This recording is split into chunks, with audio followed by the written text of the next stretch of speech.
औरंगजेब की कब्र के मुद्दे पर महायुति में दरार है। एनसीपी अजित गुट कब्र को बचाने के पक्ष में वीएचपी और बजरंग दल को लगाई लताड़। एनसीपी अजित गुट के विधायक अमोल मिटकरी बोले, शिवाजी महाराज का जिससे संघर्ष हुआ, जिसको यहाँ पर दफनाया गया, ये कब्र उसका सबूत है, ये हमारे शौर्य का प्रतीक है। औरंगजेब कब्र विवाद को लेकर के एनसीपी शरद गुट के विधायक रोहित पवार बोले कि कब्र हटा करके बीजेपी इतिहास बदल देगी। 200 साल बाद ये लोग पूरा इतिहास ही बदल देंगे। रोहित पवार बोले, औरंगजेब कहीं नहीं हारा, वो यहाँ पर दफन हुआ। कब्र हटी तो शिवाजी की ताकत का पता नहीं चल पाएगा। औरंगजेब की कब्र हटाने की मांग को लेकर के बोले केंद्रीय मंत्री रामदास अठावले, फडणवीस सरकार को इस पर जल्द ही लेना चाहिए निर्णय। औरंगजेब की कब्र के मुद्दे को लेकर के बोली एनसीपी शरद गुट की सांसद सुप्रिया सुले, बेरोजगारी, महंगाई और इकोनॉमी जैसे मुख्य मुद्दों पर चर्चा करें सत्ता पक्ष के विधायक।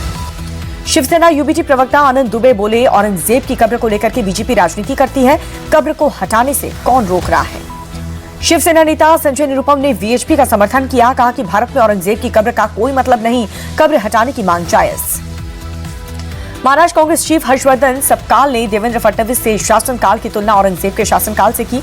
औरंगजेब को एक क्रूर शासक बताया। दिल्ली के जंतर मंतर पर all India Muslim personal law board का प्रदर्शन, बड़ी संख्या में जुटे लोग वक्फ संशोधन बिल का विरोध किया। असदुद्दीन ओवैसी जंतर मंतर पर पहुंचे, वक्फ संशोधन बिल के खिलाफ all India Muslim personal law board के प्रदर्शन में शामिल हुए।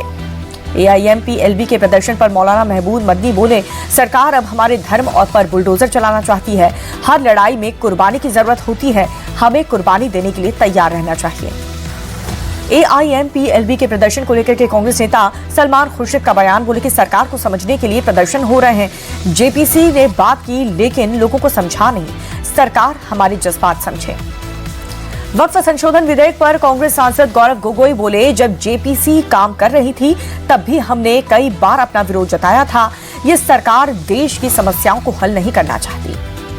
कांग्रेस सांसद इमरान प्रतापगढ़ी बोले कि जब आप जेपीसी सदस्य की राय नहीं सुनने वाले थे तो आपने जेपीसी क्यों बनाया। ये सरकार तानाशाही पर आमादा है।